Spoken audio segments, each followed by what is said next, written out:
Selamat pagi, salam sejahtera dalam kasih Tuhan Yesus Kristus. Mari kita berdoa.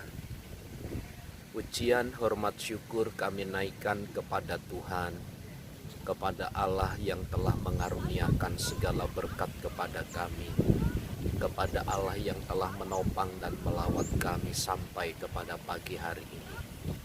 Kami hendak merenungkan firman-Mu sebagai sebuah pembangunan tubuh rohani kami. Maka berikanlah hikmat kepada kami, kekuatan kepada kami, untuk kami dapat melakukan setiap kebenaran firman-Mu.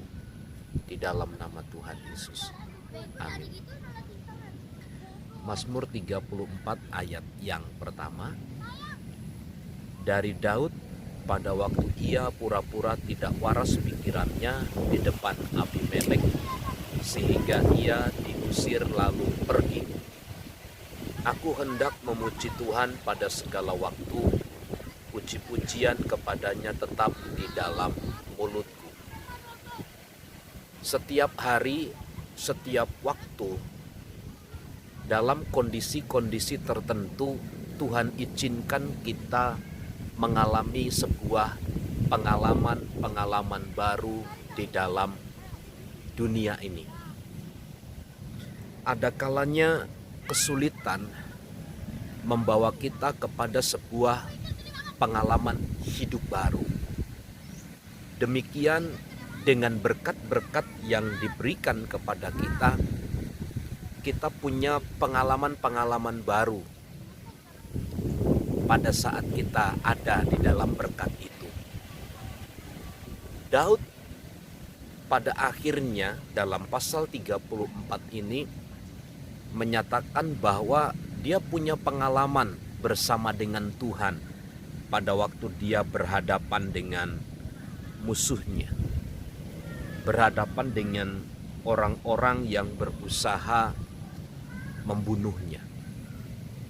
Nah, Bapak Ibu Saudara, saya percaya begini, setiap pengalaman kita, entah pengalaman kesusahan, entah pengalaman bahagia, semua itu harus bertitik tolak.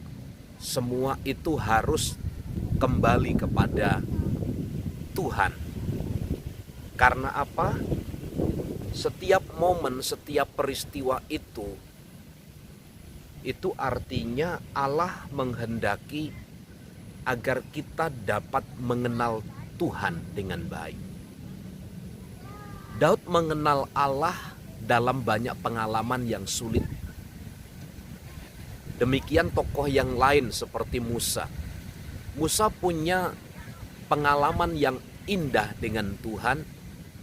Itu ketika dia berhadapan dengan bangsa Israel yang dipimpinnya. Bagaimana dia harus belajar sebagai orang yang tabah. Bagaimana dia harus belajar untuk bertahan.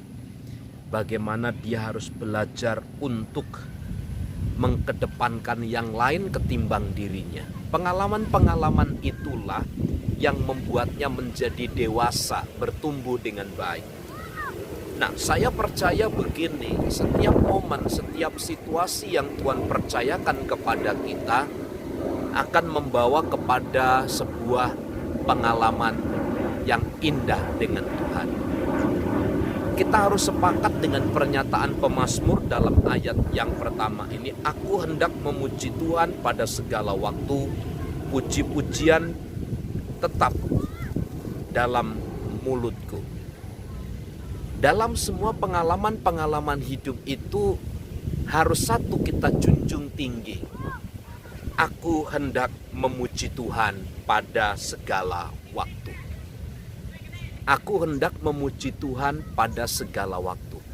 Artinya bagi pemazmur ini, dia berkomitmen bahwa puji-pujian kepada Tuhan itu tetap di dalam mulutnya.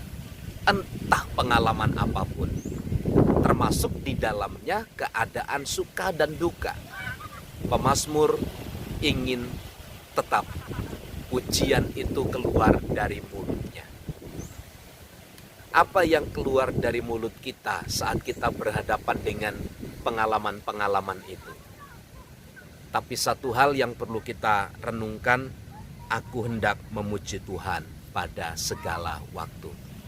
Jadi gunakan semua momen dan kesempatan itu hanya untuk Tuhan. Bagaimana Kristus, bagaimana Tuhan dimuliakan.